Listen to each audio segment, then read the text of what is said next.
Welcome back to Hoochos. Today on Hoochos, we're going to be having a look at this.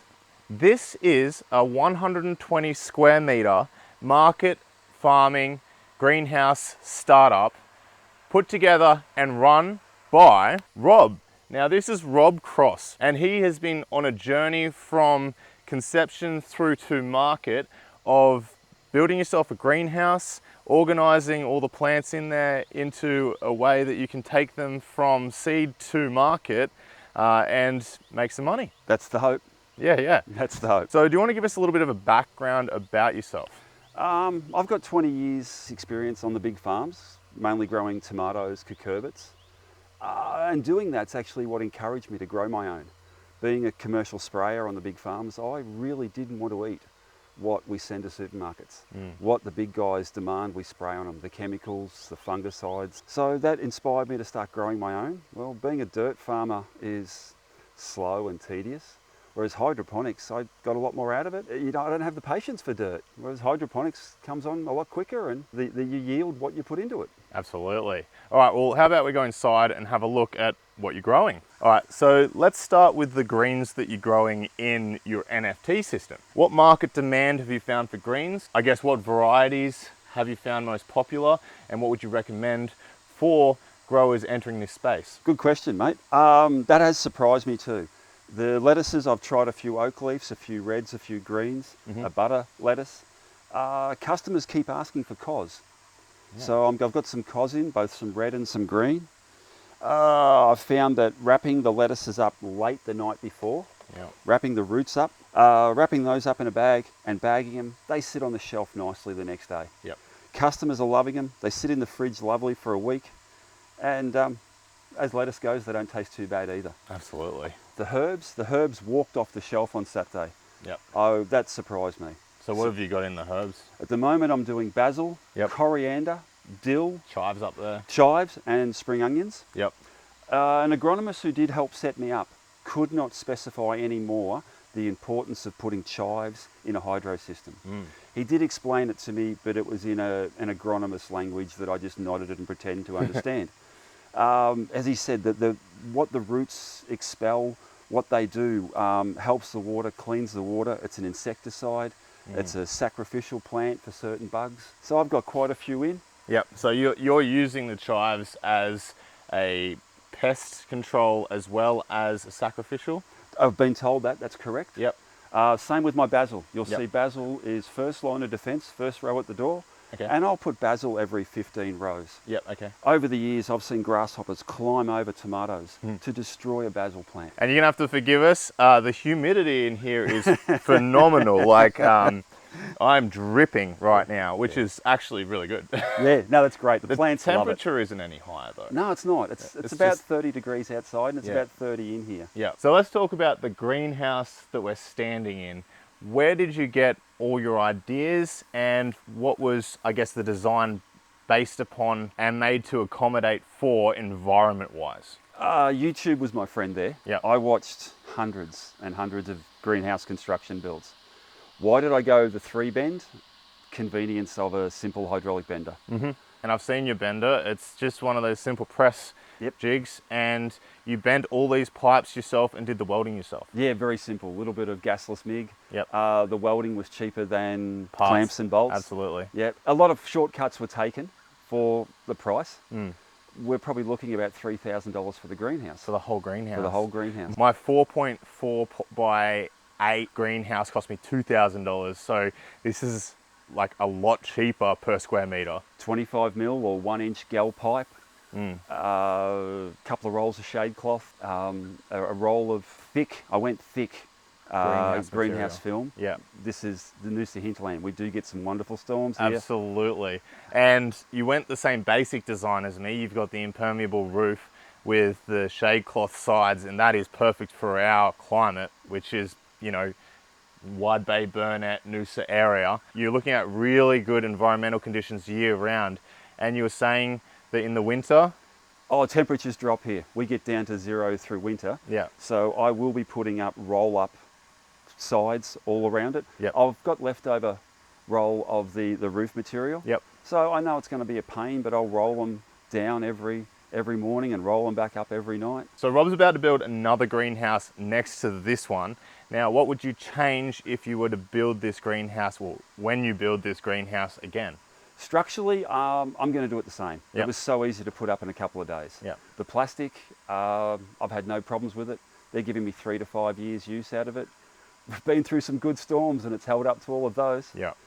I am going to get a bobcat in. I want the ground flat. Oh, I'll probably get the bobcat to dig the holes for the ICBs as well, because that's fun with a shovel, mate. Yeah, absolutely. Right, so the first system we're going to talk about is the NFT. Walk us through the nutrients, pH, EC, everything that someone needs to know about taking lettuce to market using this system. Okay, I was lucky enough to have my nutrient designed by an agronomist. He measured my water, tested my water, and has built, as he calls it, a lettuce food for me. Yep. And I love my lettuce. I use a Jiffy pot as a base. I might be able to see the remains of a Jiffy pot. Absolutely. That lettuce is about 2.5 weeks old. Yeah. I plant every Monday, and at the moment through summer we're probably harvesting every 4 weeks for lettuce. Okay.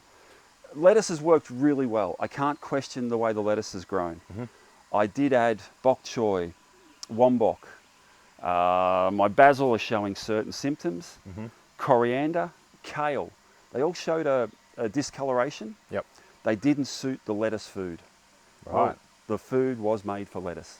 So I am going to divide half the NFT off, run a different reservoir, and change the EC and the pH. These guys love 1 to 1.2. I can't complain about my lettuce. I think they're growing really, really well.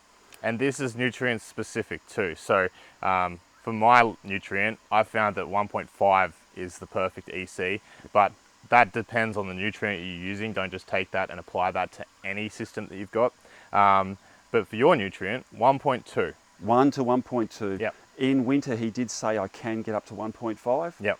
These guys have got more experience than, when I am lucky enough to get their time, I just listen. Yep. I don't argue and I don't question. So when I follow their rules by the letter, I think it works perfectly. Absolutely, and the results speak for themselves. I'm really, really happy, and the customers loved it on Saturdays at the market. So. Absolutely, yeah.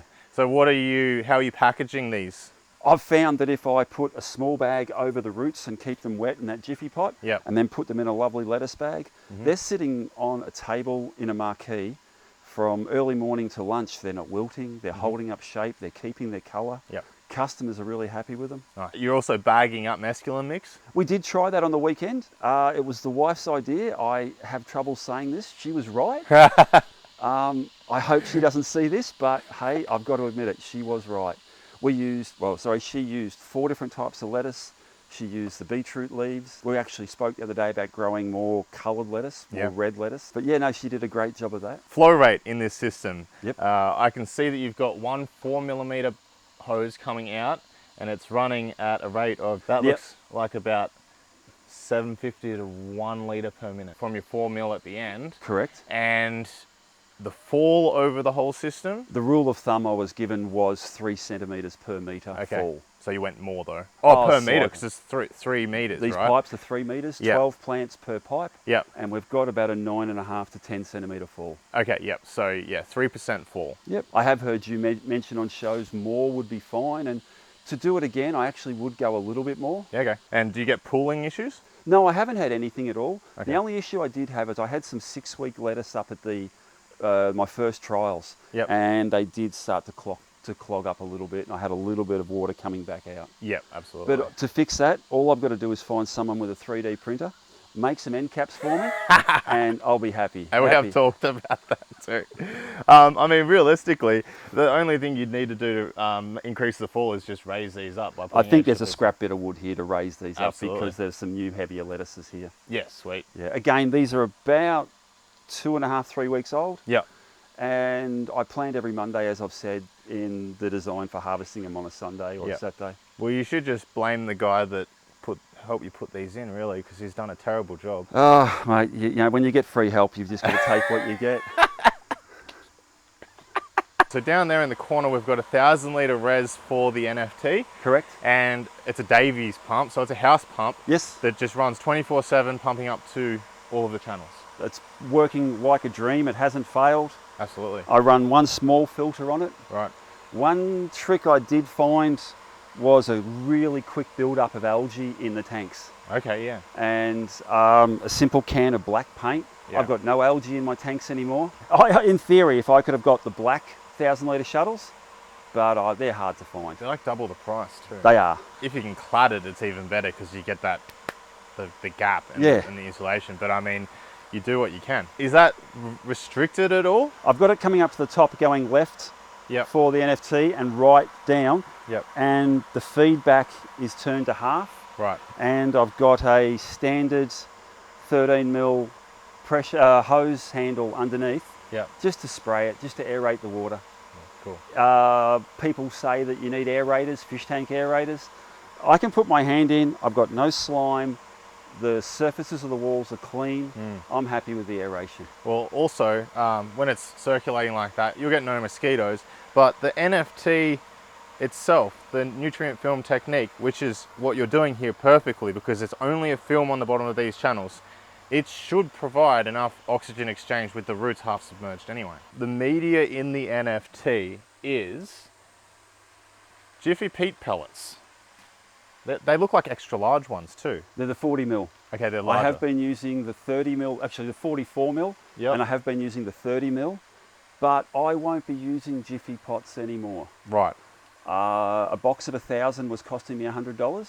Okay. Now a box of 1,000's around the 300 mark. So 1,000 that makes it from 2.5 cents each to over 10 cents each. Okay, yeah. I'm going to go to the rock wool cubes that I can get for about 3 cents each. Pre-made, you're not cutting them up yourself? I think I'll go the pre-made. Yeah. Because the amount we're talking about at that price. There is a cube called an Oasis cube. I've got a pack of them at home. Big in America. They're very cheap. Big in America, really big. Haven't seen a affordable supplier in Australia yet. Any cost that adds to your production, it's not like me where I'm, producing to eat myself. Yep. You are producing on a large scale. Anything that eats into that bottom line, it's not insignificant. With my lettuce seeds will cost me 2 or 3, 4 cents each. My Jiffy pots are now costing me 10, 15 cents each. There's the small bag that goes on it for 2 or 3 cents. There's the larger bag. I do 100 lettuces every Monday, and at the moment I'm probably selling 70, 80 of those each week. Time it takes to grow one single cos could be up to 5 weeks. Yeah. If I sneak 2 or 3 seeds into a Jiffy pot, I can create that 200 or 400 gram unit in 3 weeks. Right, and that you just sell that in one bunch? I'll sell it as one bunch.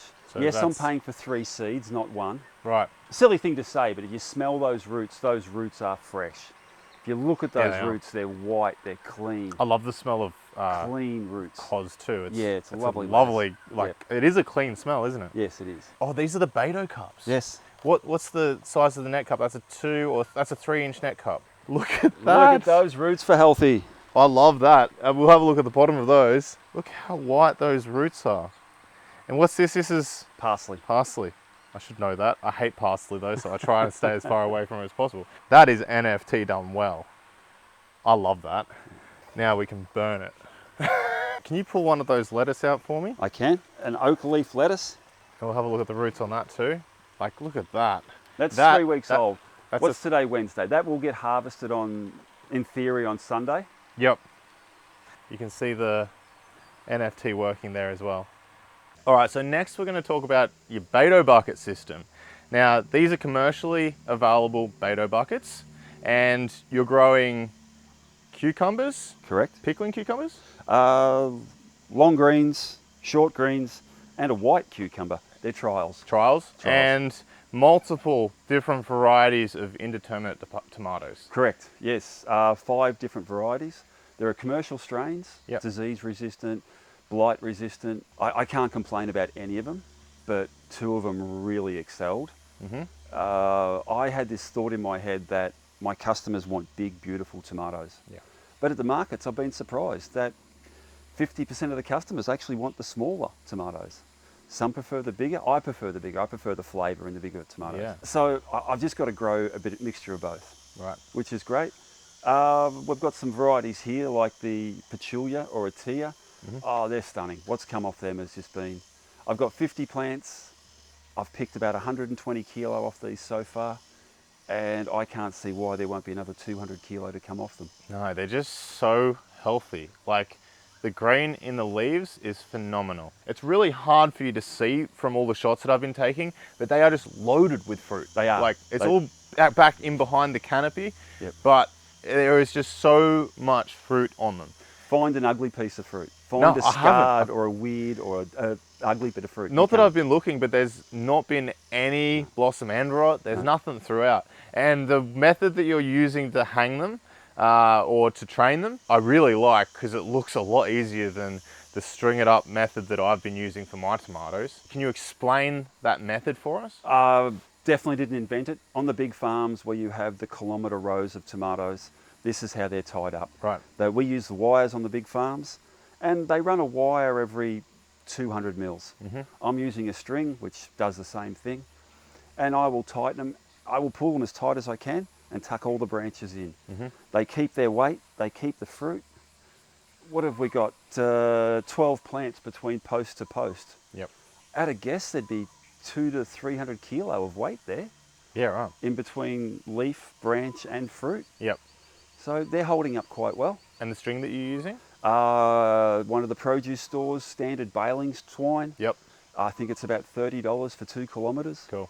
So I've got no problems in the end, just cutting it all out. And then just starting again. Yep, I run the tomatoes through a simple garden mulcher. Yep. And the way that you've got them tied is with, it's just screws. Screws, yes. On the big farms where we have the wire, we have the concrete wire, the twisters for the wire. Oh, yeah. And you come along with a hedge trimmer and petrol top hedge them? trimmer. Doing the inner rows a bit easier than the plastic row. Yeah, right. But I have cut meters off the top of these. And do you desucker them or anything? I did cut probably 2 or 3 of the branches off the bottom originally. Yep. So I could get to the buckets, so I could see the buckets weren't blocked. I haven't pruned them as you would the lean and lower method or anything like that. So let's talk about the Bato buckets themselves. How many litres are in those buckets? They're an 11 litre Bato bucket. Yep. And you've got 2 plants in each bucket? I do. Going back to what the agronomist said, they suggested 25 centimetres per plant spacings, which was 50 centimetres of Bato. My biggest issue here was going to be humidity in here and mould, mildew, funguses. Right. So I jumped to 60 centimetres. Okay. So I've gone a little bit further. I've had no issues with any mould. I've had no issues with any disease or any bug pressures. Yep. We look at the sticky strips. I got some flies. I got some mozzies. That's all But I've again, I mean, this isn't sealed yet, this greenhouse. No, there's still a few ends that are going to get done, but and that will get done eventually. The free labour ran out really quick. He just drinks beer now. What grade of perlite are you using in these buckets? The standard grade of coarse. Yeah, it's a coarse grade. Yeah, by memory served it. I think I was getting about 10 buckets per bag. Okay. So it's about $2.50 a bucket for the perlite. So coarse grade of perlite, and it's irrigating through, that looks like, what? 20 mil PVC pipe. 20 mil PVC pipe, Yep, just a hole drilled in it? Yeah, 2 mil hole. 2 mil I hole? looked at the options of emitters with pipes, with drippers. They require a pump running 24/7. Right. I didn't want to do that. The electricity is still something you have to pay for. Absolutely. So I've got 2 mil holes drilled into the pipes. Yep. The pump comes on 5 minutes every hour, at the start of every hour. Yep. The tank keeps getting agitated and turned around at that rate. At the start, I did have the pressure up too high. Right. And I found that I was either forcing perlite through the elbow and the grommet, or I was flooding the systems. Okay, yeah. So I've just backed the pressure off, and working. That's working really well. Absolutely. So that brings us to the next talking point. It's the nutrient for this system. Yep. Now you're using a specific nutrient. What's your EC? What's your pH? pH, I'm happy to keep it about 6.2. Yep. My dam water's 7. Right. So I do knock it down a little bit when I fill up each day. Yep. And I've been instructed to keep my EC at 2.8. Brilliant. And that's your water source, your dam? Yes. Okay. Your filter? No, I don't. Okay, straight out of the dam? I pumped from the dam to a 44,000 gallon tank up the hill. So that gravity feeds down to my IBC on a ball float. Yeah, cool. So that automatically tops up, and that will cause your nutrient to drift down. It does, it does. I top my nutrient up twice a day. Okay. Usually about 5:30 when I come out each morning. Manually? Yeah, I do. So these are the filters you've got on your system. Correct. Now, do you want to explain what they are and what they're there for? They're standard house. The bottom two are just standard household under sink filters. Yep. In the household, you'll have 80 and 200 microns. Right. I've changed those to 20 and 60 microns. Yep. The top filter is just a standard irrigation filter. Okay. I really probably clean those. I check them daily, but I only really clean them once a week or once a fortnight. And that's just to stop the nutrient clogging up the holes. The scary fact would be that the 2 mil holes start to get blocked. Yeah, okay. That's the other reason why I like to cut the foliage above it, so I can, when I walk the rows, I can actually see them all squirting. Absolutely. Yeah. And then the buckets just drain straight back down. What size pipe is that? We've got a 40 mil pipe, which is the required size for the Batos. Yep. And gravity with the hill feeds it back to the 1,000 litre tank behind you. I've got a big float pump in there. Yeah. And I'm only probably using 30% of what the pump puts out. How many litres is in there? There's about 700 litres in there. 700 litres in the res. That's a good size too. On a good day, I'll use 300 of those. Wow. Yeah. Yeah, okay. So that's why I'm topping them up morning and you lunch. measure that by turning the float valve off and seeing how much it drops. Yeah, I have seen that. It's only recently that I've put the ball float in there. Oh, right. Okay, cool. So that means your nutrient would be dropping down by half in a day. Yeah, but I've seen that starting at 2.8 in the morning, coming in here at 2 o'clock in the afternoon, seeing my tank down to 200 litres, testing the tank to find that the nutrient strength's only 1.2, 1.4. So they're stripping it and using the water that much. Wow, correct, yeah. That's crazy. But they're loving it, so... Well, they're producing. They need the nutrient, you know? I was very surprised with the growth rates. I'm happy with the growth rates. Absolutely. I love the fruit that's set on them. Yeah, it looks wonderful. Thank you. I originally would have assumed that the reason that you have smaller tomatoes here in the front is because you're rotating the plants through, so that once you decide that these have run their course, you can then move over to this as your primary producer, but that's not the case. No, that makes me look better, but unfortunately it's not true. The first row there were the big tomatoes, 5 varieties, right. And the second row here were cherries, yellows, orange, and an orange grape. And when these orange two grew, they were beautiful. They were the tallest, they were the healthiest, the greenest. The leaves were fantastic. The plants were just amazing, except they didn't have any flowers. Right. And I'm looking at these plants over the top here going, there's something wrong. Yep. But yet I'm looking at all the other plants in here going, they like the nutrient, they like the water, they like the pH, they like the EC. So these are growable, but there's too many changes. So I've tried 3 different other trials of cherries: orange grape, a yellow grape, and a firecracker.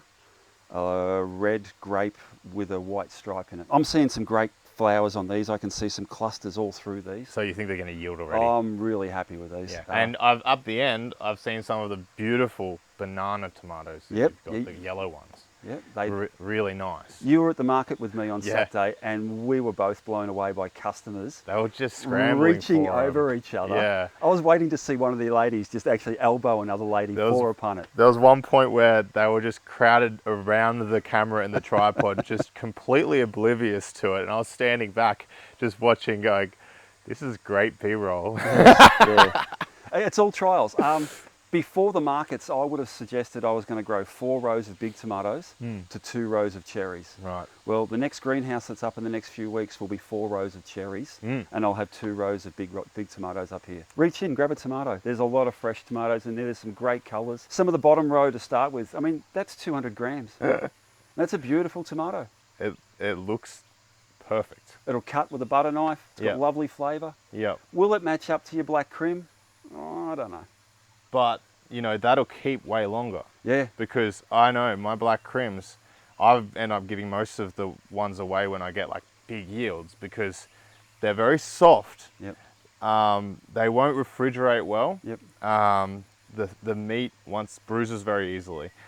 But these style of tomatoes, they keep. You can change that. You can actually alter that yourself a little bit. Spraying calcium on them, calcium carbonate, or different forms of calcium will thicken the skin and provide a little bit more shelf life. Yeah, right. That's the only 3 things that I've sprayed in here would be copper, Kosai blue, right, dipel, because I leave the door open and I haven't fixed the gaps, so I do get a few Butterflies. Butterflies. Yep. Okay, so the dipel is good for... The Heliothis. Okay, yeah. Yep. Butterflies will drop, lay eggs. The eggs will hatch. If you can put a dipel over it, when the nymphs eat their way out of the eggs, any touch of dipel, that's it, story's over. Brilliant. Or if they start eating the leaves, goodbye as well. Yeah, and that's the residue that's on the leaves here. So that's fungicide? Copper, Yep. which is Kosai Blue. Yep. A big 10 kilo bag's about $100. Cheap as chips. Well, that bag will probably last me 2.5 years. You'll notice it on the lower leaves. I just haven't sprayed anything for probably 6 or 7 weeks. Yeah, but it does tend to stay in the greenhouse environment. In a greenhouse, there's nothing to wash it off. Absolutely, Yeah. and you can see that on mine as well. How long would you expect a tomato plant like this to go for? Well, these are indeterminate, so really they'll just keep going and going. Yeah. But I won't be lowering them, I won't be leaning them. I'm hoping that these small ones will carry me on a little bit further. I will have the next greenhouse up and running soon. Yeah. And again, they're all trials to me, mate. So you'll run these as long as they're bearing decent yield? Correct. Right. And shape and size. Yep. You'll notice with my clusters too, one little thing, when a cluster comes out with 5, 6, 7 pieces of fruit, I always pick off the last 2 or 3 flowers because I'd prefer my clusters to have 3 or 4 large pieces of fruit instead of 4 or 7 small pieces of fruit. Copper has a 1-day withholding period for chemical use. Yeah. Dipel has no withholding period. Okay. And calcium has no withholding period. Look at these tomatoes though. Pull them out, mate. They're just... And that's how they're picked for market too. I pick them the night before sales. Do you leave the heads on them? No, you never. Always take a calyx off because when they're in the box or in the bag, they will roll and the calyx will scar up and scratch the other fruit. Oh, right. So, very cool. Yeah. Like, have a look at those tomatoes. Just so good. They're the peculiar. I'm really happy. So I guess one of the major issues I've had in my greenhouse is pollination rates. And you're not having any problems. No, I've been lucky there. I hope to believe that the shade cloth curtains, the walls, do help. We get wind outside. These plants knock and they rock and they move, so that helps. It makes them stronger too. And the varieties are technically self-pollinating? That's what they're listed at. You pay the big money for that. And that's what I found with my F1 variety that I'm growing in my Dutch bucket system. I didn't touch them. No, you shouldn't need to. They just pollinated themselves. Yep. So that's a major benefit over the top of your heirloom variety, the black cream that I have anyway, because I know that that's not self-pollinating. Oh, I actually want to try one of these.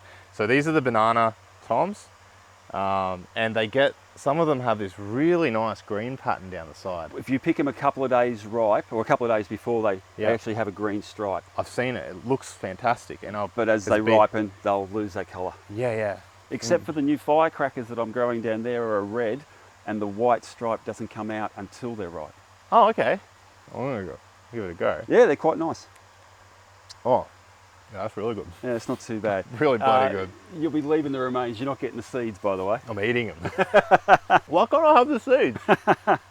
The yellows are a determinant. The yellows are only about 1 metre and a bit tall.